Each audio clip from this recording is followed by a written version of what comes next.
This channel does not promote any violent, harmful, or illegal activities. All content provided by this channel is meant for an educational purpose only. হাহাকার করছেন পরেশচন্দ্র দাস, ওই সুপ্রিয়া দেবীর মতোই। মজা কি জানেন, পরেশচন্দ্র দাসের হাহাকারেও তার আরাধ্যের নাম, হয়তো সেই কারণেই তিনি টার্গেট। দেখুন, বিশ্বের যে কোনো জায়গায় না যদি সাম্প্রদায়িক অশান্তি হয়, আমরা ভারতীয় সংবাদ মাধ্যম সেটা যথাসম্ভব রেখে ঢেকে তবে প্রকাশ্যে আনার চেষ্টা করি। কোনো সময় আনি না, বহু ক্ষেত্রে আনি না। বহু লোকে বহু সময় আমাদের সমালোচনা করেছেন, বিশেষ করে আমরা মনে করি এটা আমাদের নাগরিক কর্তব্যের মধ্যে পড়ে। একদম শুরুর দিন থেকে, যেদিন থেকে সাংবাদিকতা শুরু করেছিলাম, তখন আমাদের সিনিয়ররা শিখিয়েছিলেন এমন কিছু যেন দেখানো না হয় যা সাম্প্রদায়িক উত্তেজনা সৃষ্টি করে। আমরা করি না।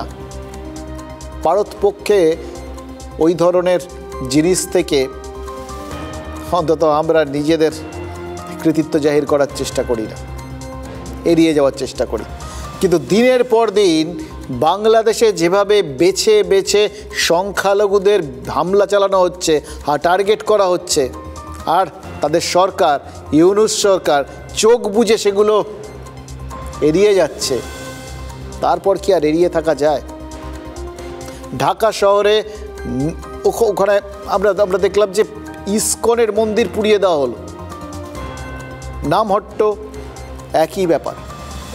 কলকাতায় ইসকনের ভাইস প্রেসিডেন্ট রাধারমণ দাস আমাদের বলেছেন মন্দিরের বিগ্রহ পুড়িয়ে দিয়েছে জামাতপন্থীরা। কতটা নির্দয়, কতটা চরম মনোভাবাপন্ন হলে এই কাণ্ড করতে পারে জামাত, বুঝতে পারছেন সেটা? আর্লি মর্নিং আজকে সকালে 2টো থেকে 3টের মধ্যে দুষ্কৃতীরা আমাদের ঢাকা উপজেলাতে একটা ইসকনের নামহাট সেন্টার আছে, ওখানে ওরা পেট্রোল আগে ঢেলে দেয় আর পুরো মন্দিরে আগুন লাগিয়ে দেয়। তো ওখানে খুব সুন্দর লক্ষ্মীনারায়ণ বিগ্রহ, রাধাকৃষ্ণ বিগ্রহ আর যত জিনিস ছিল মন্দিরে, পুরো মন্দিরটাই পুড়িয়ে দিয়েছে। এটাই আমরা দেখছি কি রোজ রোজ এই ঘটনা কখন না, থামার নামই নিচ্ছে না। এটাই সব থেকে দুঃখ লাগছে। বাংলাদেশে যেটা ঘটছে সেটা মানবাধিকার লঙ্ঘনের ঘটনা ঘটছে। মন্দিরের উপর আক্রমণ হচ্ছে, যেভাবে সাধু সন্ন্যাসীদের গ্রেপ্তার করা হচ্ছে, বিশেষ করে ইসকনের প্রধান, খুব দুঃখজনক। যেহেতু বাংলাদেশ আরেকটা স্বাধীন দেশ, ভারত সরকারই তাকে নিয়ে ডিল করুক। বাংলাদেশ চট্টগ্রামে এবং আরও অন্যান্য জায়গায় যেভাবে ধর্মীয় সংখ্যালঘুদের উপর আক্রমণ হলো বা হচ্ছে, এবং সেখানকার সরকার যে ব্যর্থতা সাক্ষ্য রেখেছে, ধর্মীয় উন্মাদনা যত বাড়ে সংখ্যালঘুদের উপর তত বেশি আক্রমণ বাড়ে।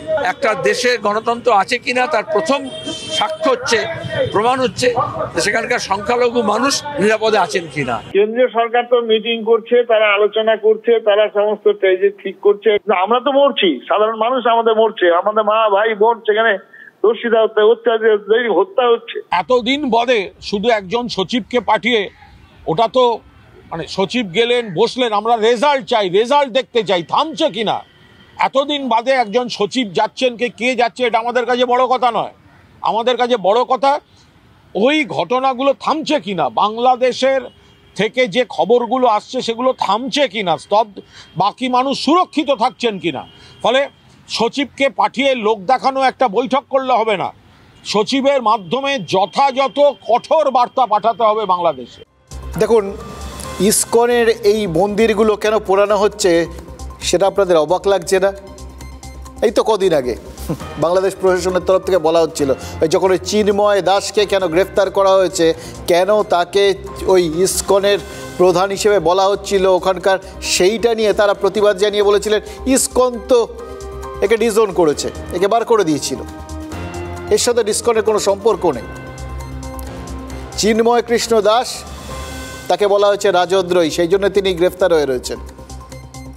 বাংলাদেশই তো বলেছিল যে তার সাথে ইসকনের কোনো সম্পর্ক নেই। তাহলে ইসকনের এই মন্দিরগুলোকে কেন এইভাবে টার্গেট করা হচ্ছে, বুঝতে পারছেন? এটাও নিশ্চয়ই ভাবছেন কেন এভাবে মূর্তিগুলোকে পোড়ানো হচ্ছে। শুধুই কি ধর্মান্ধতা? একদম না, এটা একটা সুনির্দিষ্ট পরিকল্পনা। দেখুন, কোনো আরাধ্যের মূর্তি বা স্মারক সে যে কোনো ধর্মেরই হোক না, যে কোনো ধর্মাবলম্বীরই হোক না কেন, সেটা কিন্তু তার কাছে সবচেয়ে স্পর্শকাতর বিষয়। সেখানে আঘাত লাগলে নিরীহ মানুষও হিতাহিত জ্ঞান শূন্য হয়ে যেতে পারে। সেটাই তো চাইছে এই মৌলবাদীরা। ওরা তো চাইছে ওদের উস্কানির ফাঁদে পা দিক এদেশের মানুষ। ঠিক বলেছে, এদেশে উস্কানি তৈরিটাই এদের মেন লক্ষ্য, এখানে অস্থিরতা তৈরি এদের মেন লক্ষ্য। কারণ কলকাঠি নাড়া হচ্ছে অনেক পেছন থেকে, লক্ষ্য সামনে যা দেখছেন তার থেকে অনেক দূরে। দেখুন, যে কোনো সভ্য দেশের রাজধানীতে কোনো ধর্মস্থান দেখবেন আক্রান্ত হয় না। রাজধানী শহরের তো আলাদা ব্যাপার থাকে, তাই না? পাকিস্তানে ইসলামাবাদেও হয় না, বরং 2007 সালে ইসলামাবাদের লাল মসজিদে সেনা অভিযান করেছিলেন জেনারেল পারভেজ মুশারফ। জঙ্গি লুকিয়েছিল বলে খবর পেয়েছিলেন, ছাড় দেননি। মসজিদের দেওয়াল ভেঙে ঢুকেছিল পাকিস্তানি সেনা, সংঘর্ষে 9 জন জঙ্গি মারা যায়। সেটা ধর্মস্থানকে সন্ত্রাসের আখড়া হিসেবে ব্যবহার করা হচ্ছিল বলে সরকার হস্তক্ষেপ করেছিল, কিন্তু সেটা তো সরকার। বাকি সময় সরকার তো ধর্মস্থানকে রক্ষা করে, কিন্তু বাংলাদেশের রাজধানীতে সরকার, সেখানকার সরকার কেন কোনো ধর্মস্থানকে রক্ষা করতে পারছে না? প্রশ্ন জাগবে না? এটা যদি হয় তাহলে তার মানে কি দাঁড়ায়? খুব স্পষ্ট, ছোট্টখাট্ট ব্যাপার। আইন শৃঙ্খলা বলে ওখানে কিচ্ছু নেই। মৌলবাদের নিয়ন্ত্রণে সেনাবাহিনী চরম ব্যর্থ, অথবা যেটা আগে বললাম, সেনাবাহিনীর মদতেই এটা হচ্ছে, এবং তাতে মোহাম্মদ ইউনূসের 16 আনার জায়গায় 18 আনা সমর্থন রয়েছে। কারণ তিনি এই হামলার ঘটনাগুলোকে স্বীকারই করছেন না। সিংহাম বলে একটা সিনেমা ছিল, জানেন তো, দেখেছেন আপনারা অনেকে। তাতে একদম শেষ দৃশ্যে যখন ভিলেনকে মারার জন্য পুরো পুলিশ বাহিনী চলে এসছে, তখন সেই ভিলেন, মানে সে হবু রাজনৈতিক নেতা আর কি, সে পুলিশ বাহিনীর প্রধানকে বলছে, আরে কমিশনার, তুমি দেখছো তোমার লোকজন কি করছে? তখন কমিশনার বলেছিল, কমিশনার কোথায়? কমিশনার তো সারাদিন ডিউটি করে ক্লান্ত হয়ে ঘুমের ওষুধ খেয়ে ঘুমিয়ে রয়েছে বলে 2 হাত চেয়ারের ওপর তুলে চোখ বন্ধ করে বসেছিলেন। তাতে যা হওয়ার তাই হয়েছিল। মোহাম্মদ ইউনূসকে দেখে তো সেরকম লাগছে। সর্বধর্মের বৈঠকে বলেছেন তিনি নাকি খোঁজ নিয়েছিলেন, কিন্তু কোনো নিপীড়নের ঘটনারই খবর পাননি। এবার খোঁজের মধ্যে গর্ত নাকি খবর খোঁজার ক্ষেত্রে গর্ত, কোন গর্তের মধ্যে যাবতীয় কিছু ঢুকে গেছে সেটা তিনিই বলতে পারবেন। অবশ্য এটাও ঘটনা, ওই 2 জন ফরহাদ মাজহার আর ফাদার অ্যালবার্ট রোজারিও, তার মুখোশ টেনে খুলে তার যা অবস্থা করেছেন সেটা তো আর কহতব্য নয়। শুধু জনসমক্ষে, সে দেশের মানুষের সামনে না, গোটা বিশ্বের সামনে তার গায়ে একটা সুতোও রাখেনি, ভদ্র ভাষায় বললাম আর কি। কিন্তু এই বিশিষ্ট মানুষগুলোর পরামর্শ ইউনূস যে সিরিয়াসলি নেননি, এটা থেকে 2টো জিনিস পরিষ্কার। এক, তিনি অত্যন্ত ধুরন্ধর ষড়যন্ত্রকারী এবং নির্মম ষড়যন্ত্রকারী, এবং 2, তিনি নিশ্চিতভাবেই অনেকগুলো অঙ্গ প্রত্যঙ্গ হারিয়ে বসে আছেন। মানে কান, নাক, এই সমস্ত অঙ্গ প্রত্যঙ্গ না থাকলে মানুষজন খুব নিশ্চিন্তে সমস্ত, মানে ওই বলে না লজ্জা ঘেন্না ভয় 3 থাকতে নয়, সেই জায়গায় পৌঁছে যায়। উনিও সেরকমই গেছেন। নাহলে ঢাকায় ইস্কন মন্দিরে হামলা হতো না, বিগ্রহ পুড়িয়ে দেওয়া হতো না, সেখানে অন্তত চক্ষু লজ্জার খাতিরেও সেটা থাকলে আর কি, সেখানে অন্তত নিরাপত্তার ব্যবস্থা করা হতো। তার মানে ইস্কনের সন্ন্যাসী চিন্ময় কৃষ্ণ দাসের জামিনের যে দাবি ওই সংখ্যালঘু ধর্মগুরুরা করছেন, তাতেও ইউনূস সরকার কান দেবে না। কি করে দেবে? নেই তো। আজ ঢাকার রামকৃষ্ণ মিশনও কিন্তু ইউনূসকে চিঠি দিয়ে চিন্ময়ের মুক্তি চেয়েছে, কিন্তু সেই দাবিকেও তো কোনো গুরুত্ব দেওয়ার সদিচ্ছা ইউনূস সরকারের তরফে অন্তত দেখা যাচ্ছে না। কারণ সদিচ্ছা শব্দটার মধ্যে তো ওই সদিচ্ছা ব্যাপারটার মধ্যে তো একটা সৎ ব্যাপার লুকিয়ে থাকে না, সঠিক ব্যাপার লুকিয়ে থাকে। এরকম কোনো সৎ বা সঠিক কাজ করার কোনো আগ্রহ ইচ্ছে তাদের মধ্যে বিন্দুমাত্র আছে কি না সে তো সুসন্দেহের ব্যাপার। বরং ইসকনকে নিশ্চিহ্ন করার চেষ্টা চলছে, এটা খুব পরিষ্কারভাবে বোঝা যাচ্ছে। এবং শুধু কি তাই, ইসকনের ভক্ত শুধু এইটুকুনি, ইসকনের ভক্ত অনুরাগী। এই জন্য চট্টগ্রাম প্রিমিয়ার বিশ্ববিদ্যালয়ের উপাচার্য অনুপম সেনকে জোর করে ইস্তফা দিয়েছে ইসলামিক ছাত্র সংগঠনের সদস্যরা। বিশ্ববিদ্যালয়ের 4 আধিকারিকও পদত্যাগ করতে বাধ্য হয়েছেন। ভাবুন তো, এই ছাত্ররা কদিন আগে সব সম্প্রদায়ের ছাত্র, সংখ্যাগুরু সংখ্যালঘু হিন্দু মুসলিম সমস্ত ধর্মে কাঁধে কাঁধ লাগিয়ে লড়াই করে হাসিনা সরকারের বিরুদ্ধে প্রতিবাদ জানিয়েছিলেন, তাকে দেশছাড়া করেছিলেন, সরকারের পতন ঘটিয়েছিলেন। তখন একদম একটা উন্নতশীল, একটা প্রগতির পথে এগিয়ে যাওয়া, হ্যাঁ প্রাণ তারুণ্যে ভরপুর একটা ছাত্র শক্তিকে দেখা গেছিল। তারা এইটা চেয়েছিলেন? তারা তো সামনে অপার ভবিষ্যৎ দেখতে পাচ্ছিলেন বাংলাদেশের। এই সেই বাংলাদেশ, এই তার ভবিষ্যৎ। অনুপম সেন হয়তো ব্যক্তিগতভাবে ইসকনের অনুরাগী ছিলেন, কিন্তু সেটা তো তার একমাত্র সামাজিক পরিচয় নয়। তার আসল পরিচয় কি? তিনি বাংলাদেশের বিশিষ্ট শিক্ষাবিদ এবং চিন্তাবিদ, 21 পদকজয়ী, সমাজকর্মী। তিনি শরৎচন্দ্র দাসের নাতি, যে শরৎচন্দ্র দাস 1886 সালে হাঁটা পথে তিব্বত গেছিলেন। তার ডায়েরিতে লেখা খুঁটিনাটি তথ্য, সেটাকে আবার ব্রিটিশ সরকার হাতিয়ার করেছিল ওই সিল্ক রুট দিয়ে তিব্বত আক্রমণ করতে। কিন্তু কতটা ভিভিড, কতটা পুঙ্খানুপুঙ্খু তিনি পুরো বর্ণনা লিখে গেছিলেন ভাবুন তো।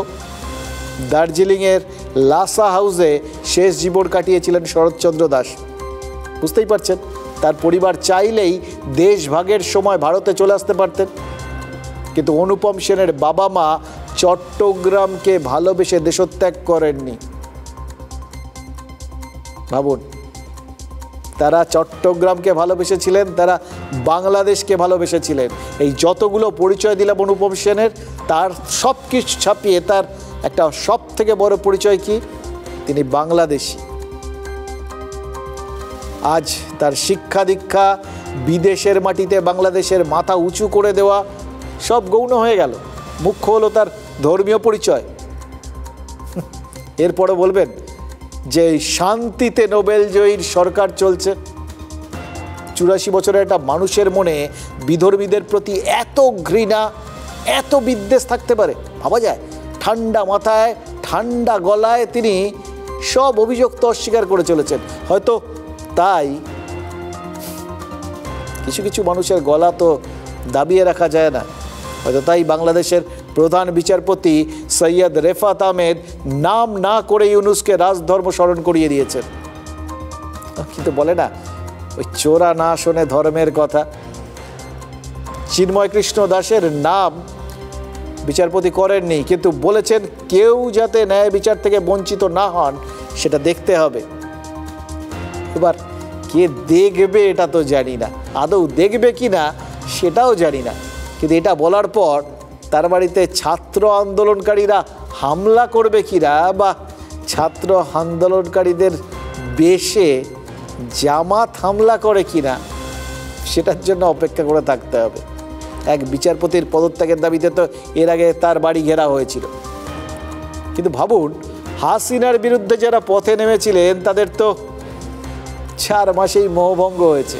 বলছিলাম তারা অপার একটা ঐশ্বর্যময় একটা ভবিষ্যৎ দেখতে পেয়েছিলেন। হ্যাঁ, এখন 4 মাসের মধ্যেই দেখছেন ওটা তো মরীচিকা ছিল।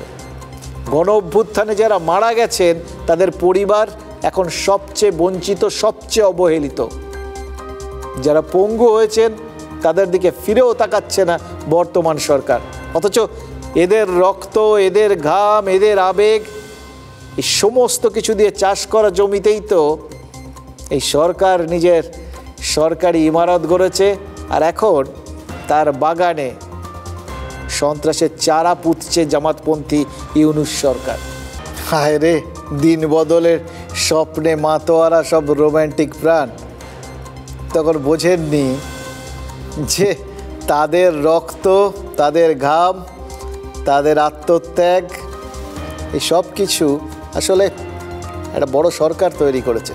সেই সরকার এখন ব্যস্ত আছে, শুনতে পাবে না, কারণ সরকার সংস্কার করছে, দেশ সংস্কার। সরকার এখন তাদের ভবিষ্যতের ব্যবস্থা করছে, ভবিষ্যতের জন্য তো জায়গা খালি করা দরকার, সেই জন্য সংখ্যালঘুদের জবাই করছে। কয়েক মাস আগে যারা বুক পেতে গুলি খেয়েছিল, তাই তারা এখন আপাতত হাত পেতে রাস্তায় ঘুরছে। ভাবুন, পুনর্বাসন পাবেন এই আশা করছেন এখনও। আর কি বলছেন? বলছেন মরে গেলেই ভালো হতো। তাহলে লাভের গুড় কারা খাচ্ছে এই সব কিছুর মাঝখান থেকে? মোল্লাতন্ত্র। গতকাল ঢাকা শহরে মিছিল করেছে তিসরি ইনসাফ পার্টি। এটা একটা উগ্র মৌলবাদী সংগঠন। আর এই দাঙ্গাবাজদের এসকর্ট করে নিয়ে গেছে কারা জানেন? বাংলাদেশের পুলিশ। তারপর ঢাকার ওই বাইতুল মসজিদের কাছে দাঁড়িয়ে তিসরি ইনসাফের নেতা মিনহাজ প্রধান হুমকি দিয়েছেন, অসাধারণ হুমকি। মানে স্বপ্ন দেখার একটা শেষ আছে। ওনাকে দেখে মনে হচ্ছিল স্বপ্ন দেখতে হলে এরমভাবেই দেখা ভালো। ওই বলে না, বিরিয়ানি রাঁধবো, স্বপ্ন যদি রাঁধতে হয়। কিন্তু বিরিয়ানি না, মানে সব রেঁধে ফেলেছেন। মুগলাই, কন্টিনেন্টাল, চাইনিজ সব একসঙ্গে। কলকাতা, আগরতলা, উত্তর পূর্বাঞ্চলের 7 সিস্টার্স সব নাকি তারা দখল করে নেবে। বাংলাদেশ আর ভারতের মানচিত্র নাকি নতুন করে আঁকা হবে।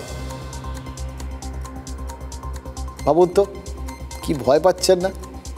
এই করে ফেললো বুঝি কারা? যারা নিজেরা স্বাধীনতা পেয়েছে ভারতের সাহায্যে। কারা? যারা তাদের দেশবাসীর একটা অংশের ধর্মবিশ্বাস নিয়ে এমন এমন সব কথা বলছে যেগুলো প্রকাশ্যে আপনারাও শুনতে পাবেন না। মিনহাজ হুমকি দিয়েছে যে ভারতের পতাকা বদলে দেওয়া হবে। সেখানকার পুলিশ কি করছে? পুলিশ তাকে সেই কথাগুলো বলার সাহস যোগাচ্ছে, নিরাপত্তা দিচ্ছে। একবার ভারত নিয়ে এতগুলো কথা বলে তো ভারতকে দেখে কিছু শেখে না। বাংলাদেশের পতাকার অবমাননা করায় বারাসাত থেকে 3 যুবককে গ্রেফতার করেছে এখানকার পুলিশ। তারা খুনে, ক্রিমিনাল, জঙ্গি কিচ্ছু নয়। ওদেশে তেরঙ্গার অবমাননা দেখে ক্ষেপে উঠেছিলেন।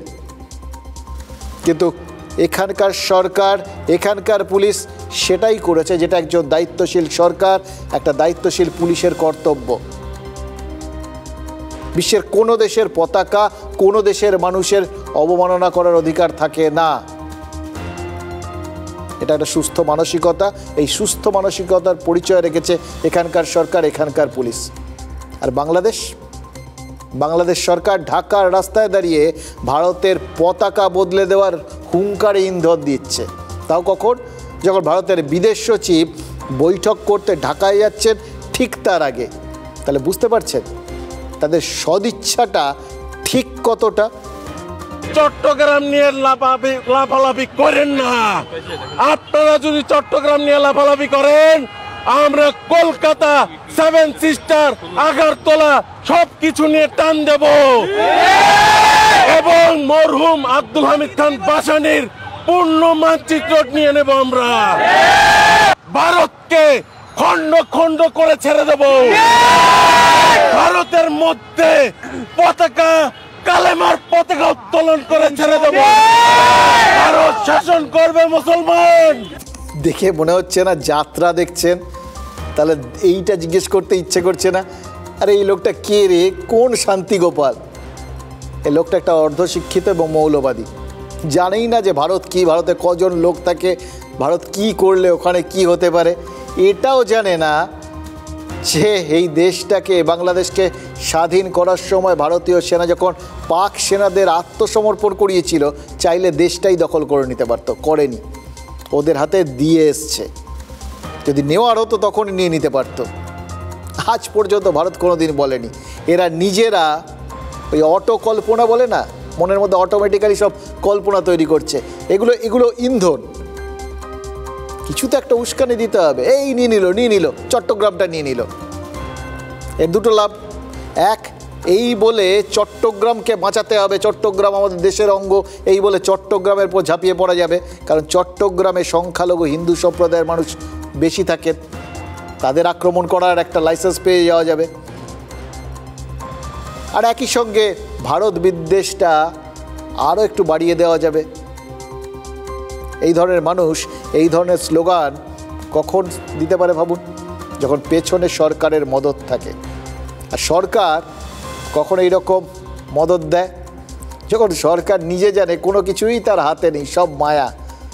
চারপাশে যা চলছে এটা সে চায় এরকম 12 ভূতে লুটে পুটে খাক, কিন্তু দেখাতে হবে তিনি যাতে ক্ষমতায় থাকেন, তার বিরুদ্ধে যেন মানুষ কথা না বলে। কারণ তার কাজ তো, তিনি তো কেয়ারটেকার, তিনি ওই 12 ভূতের কেয়ারটেকার। ফলে 12 ভূতকে নিশ্চিন্তে উৎপাত চালাতে দিতে হলে তাকে তো ক্ষমতায় থাকতে হবে। এবার এই ক্ষমতায় থাকার জন্য মানুষকে, সাধারণ মানুষকে ভুলিয়ে রাখতে হবে। কারণ মানুষ আবার উল্টো বুঝলে, মানুষ আবার খেপে গেলে তো মুশকিল। ওই মানুষ খেপে গিয়েই তো হাসিনা সরকারকে উৎখাত করেছিল, তাকেও করতে পারে। সুতরাং সেই মানুষের হাতে একটা লালিপপ ধরিয়ে দাও, ভারত বিদ্বেষের লালিপপ। অনেক গভীরে গোটা বিষয়টার শিকড় লুকিয়ে রয়েছে, লক্ষ্য অনেক দূর। সিরিয়ায় তো না হয় তেল রয়েছে, বাংলাদেশে কি রয়েছে? বাংলাদেশে প্রাকৃতিক গ্যাস রয়েছে। আর বাংলাদেশের একটা অবস্থানগত গুরুত্ব রয়েছে। বাংলাদেশের অবস্থান চীনের ওই তেল নিয়ে যাওয়ার রাস্তার ঠিক ওপরে। শেখ হাসিনা তো দেশ ছাড়ার পর প্রথম বার্তাতেই লিখেছিলেন ওই সেন্ট মার্টিন দ্বীপটা আমেরিকাকে দিয়ে দিলেই তিনি বহাল তবিয়তে ক্ষমতায় থেকে যেতে পারতেন, তাকে এইভাবে উৎখাত হতে হতো না। তাহলে বুঝতে পারছেন, চীনের তেল নিয়ে যাওয়ার রাস্তায় বাংলাদেশকে পাহারাদার বসানোর একটা ভাবনা রয়েছে। এটাই কি একটা বড় কারণ? এই জন্যই কি কেউ কেউ তাদের উস্কানি দিচ্ছে? চীনের রাষ্ট্রদূতও কিন্তু খালেদা জিয়ার সাথে বৈঠক করেছেন, ধরে নিয়েছেন হয়তো ভবিষ্যতে এরপর তো আবার আলটিমেটলি পলিটিক্যাল পার্টি একটা সামনে হোক শিখণ্ডী, কিন্তু ক্ষমতায় তো আসবে। বিশেষ সামনে দেখাতে হবে না আমাদের গণতান্ত্রিক একটা পদ্ধতি রয়েছে, একটা সরকার রয়েছে, ঠিকঠাক সরকার, এবং সেটার জন্য তো পলিটিক্যাল পার্টি লাগে। হোক না হাতের পুতুল। সে হাতের পুতুল বানানোর প্রাথমিক ওই বলে না আগের থেকে অ্যাডভান্স দিয়ে দেওয়া, সেটাই কি দিয়ে দিয়েছে চীন? খালেদা জিয়ার সাথে তো চীনা রাষ্ট্রদূত বৈঠক করে গেছেন, এত আগ বাড়িয়ে, যেখানে তারা কোথাও কিছু নেই, হঠাৎ তার সাথে বৈঠক কেন করছেন? অসমর্থিত সূত্রের খবর, জামাতের সঙ্গেও কোনো দেশের কি যেন একটা মৌস্বাক্ষর হয়ে গেছে। অবশ্য তাতে লাভ কিছু হয় না, জানেন তো। অতীতেও সেই দেশ দুটো দেশের প্রধান রাজনৈতিক দলের সঙ্গে মৌসই করেছিল, আর দুটো দলই তারপর ক্ষমতা থেকে ছিটকে গিয়েছিল। কিন্তু ইন্ধনটা তো রয়েছে। তাহলে হাসিনার আমলে হওয়া চুক্তি ইউনিস বাতিল করে দিলেন কোন স্পর্ধায়? উত্তর পূর্বাঞ্চলের রাজ্যগুলোতে ইন্টারনেট যোগাযোগ বাড়াতে বাংলাদেশের মাটি দিয়ে ব্যান্ডউইথ ট্রানজিট চেয়েছিল ভারত, সেই চুক্তি বাতিল করে দিয়েছে ইউনিস সরকার। ঠিক আছে, এই পদক্ষেপগুলোর লক্ষ্য সেটা তো দ্বিমুখী, সেটা বুঝতে পারছি। প্রথম ওই বললাম, মানুষের যাবতীয় ক্ষোভ বিক্ষোভ সব ভারতের দিকে ঘুরিয়ে দাও, কারণ সব কিছুই তো তার হাতের বাইরে, যেগুলোকে ঠিক করার ক্ষমতাও নেই, ইচ্ছেও নেই ইউনিস সরকারের। সে বন্যাই বলুন বা বাজার দর, সব কিছুর জন্য তাই ভারতকে দায়ী করে দাও। আর দ্বিতীয় লক্ষ্য, ভারতকে চাপে রাখো। কিন্তু ভারতকে চাপে রাখার প্রয়োজন কি? এটারও একটা ওই রাজনীতিতে ট্র্যাক 2, কূটনীতিতেও ট্র্যাক 2 থাকে। আলটিমেটলি তো ভারতকেই লাগবে। তিনি কি মনে মনে ভাবছেন যে ভারতকে চাপে রাখতে পারলে দরাদরি করাটা সুবিধা হবে, নাকি ইউনুসকে সামনে রেখে পেছন থেকে কেউ কলকাঠি নাড়ছে? কারণ মৌলবাদীরা তো বটেই, বাংলাদেশের অবসরপ্রাপ্ত সেনাকর্মীরাও তো পথে নেমেছেন। এই সেনারা তো জানেন 71 সালে যখন মুক্তিযুদ্ধে তারা ভারতের সাহায্যে জয়লাভ করেছিলেন, ভারতীয় সেনাবাহিনীর ভূমিকা কি ছিল, ভারতের ভূমিকা কি ছিল? তারপরেও 4 দিনের মধ্যে কলকাতা দখল করার হুঙ্কার দিচ্ছেন তারা। অথচ তাদের সেই সময় দেখুন, কিছু উপকার করলে সেটা পরে বড়াই করার কোনো মানে হয় না, কিন্তু বাস্তব তো বাস্তব।